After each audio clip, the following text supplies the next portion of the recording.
Let's go ahead and start our stories for the day. Topping the news this morning, Hurricane Maria slammed into Puerto Rico as a Category 4 storm 1 month ago today. But 5,000 people are still housed in temporary shelters.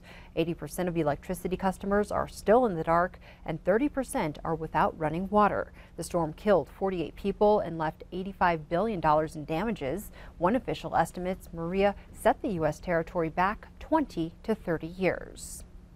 White House Chief of Staff John Kelly is defending President Trump's efforts to console the families of fallen soldiers. The retired general also accused Florida Congresswoman Frederica Wilson of politicizing what he labeled a sacred presidential effort. Wilson criticized the president's tone and message to the family of one of the 4 soldiers killed in an ambush in Africa earlier this month. Continuing our coverage, 2 days after an armed suspect was shot at a downtown motel by Billings police officers, he is now listed in stable condition. The suspect, who was shot after he swung a shotgun towards officers early Wednesday, was initially listed in critical condition. Authorities have yet to release information on the suspect and other details on the investigation.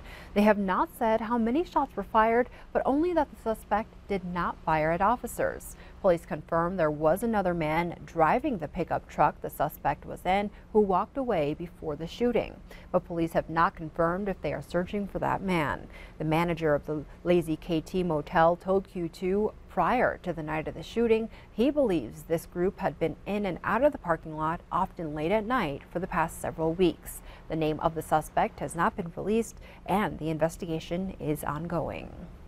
The Billings Police Department is asking for your help to find a missing 10-year-old boy. His name is Casey Bailey. He was last seen on Thursday around 1 o'clock in the afternoon. Casey is 5 feet tall, 93 pounds, with blonde hair and blue eyes. Police say he was last seen wearing a black Nike brand shirt, black shorts, and blue Nike shoes. The 10-year-old could be on his gold and silver colored bike. If you see the boy or know where he is, call the Billings Police Department immediately at 657-8200. On to crime news. We now know the name of the suspect accused of stabbing a man to death on the Crow Reservation back in June. This comes just 1 week before he's set to be tried. Andrew Plentyhawk is charged in tribal court with deliberate homicide, aggravated assault, and intimidation. Plentyhawk is accused of murdering 29-year-old Tim Bigman. Federal authorities declined to say where on the Crow Reservation the incident took place or what led to the stabbing. Under the Major Crimes Act, felony offenses on the reservation are typically prosecuted in federal court. That's because tribal judges can only impose a maximum sentence of 3 years per offense for up to 3 offenses. But as of today, Plentyhawk is not charged in federal court. Meanwhile, in Stillwater County, the body of an Illinois man has been recovered after he fell while hiking above Mystic Lake. On Thursday, the Stillwater County Sheriff identified the victim as 26-year-old Chase Schott. Authorities say Schott was hiking alone around noon on Wednesday and ventured off the trail before he fell. Witnesses rushed to Schott's aid, but he was already dead. The hikers who saw Schott fall did not have cell service, so they had to hike out to report Schott's death.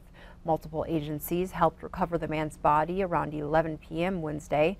The coroner said Schott's cause of death is blunt force trauma. In health news, the Montana Department of Health and Human Services says 12 people have been hospitalized by the flu virus since the start of this season, and more than 3 dozen have come down with the flu. The first cases of the flu were reported last month in Cascade County. It has since spread to counties primarily west of the Continental Divide. The state lab has seen instances of both A and B strains of the flu. Doctors say young children, pregnant women, and the elderly are particularly vulnerable. It's recommended that anyone 6 months and older should get vaccinated. It takes about 2 weeks for the influenza vaccine to kick in for it to be effective. On the campaign trail, President Trump's former chief strategist is out with his endorsements for the U.S. Senate race in Montana. Steve Bannon's pick is current Montana State Auditor Matt Rosendale.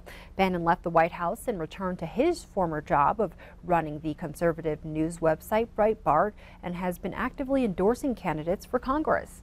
Breitbart reports Matt Rosendale is conducting a fiercely independent-minded campaign, while the other Republican hopefuls have so far failed to gain traction.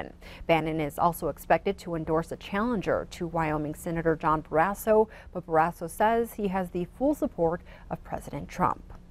In other news, teachers from around the state are switching roles and doing some learning of their own this week at the Montana Educators Conference. Big Sky High School and C.S. Porter Middle School in Missoula played host to the conference this year.